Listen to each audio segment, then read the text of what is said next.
Good morning. This is Rosina's Italian kitchen. This morning I'm going to make sunny side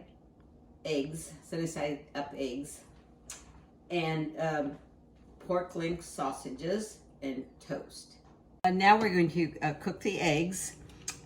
They're fried eggs, sort of. I have a little butter in the pan. I'm going to put one egg in. There's a lovely fresh egg that is from chickens, homegrown chickens. I guess they're homegrown. People have them. There we go. And I have a little water in the lid.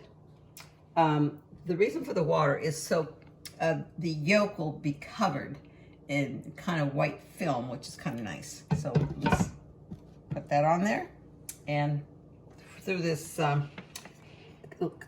lid that you can see through it, we can kind of look at the eggs and see when they might be ready.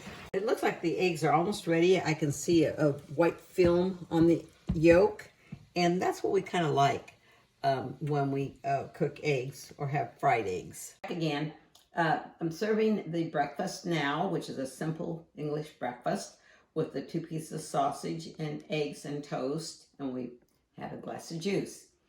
Enjoy trying this. Bye for now.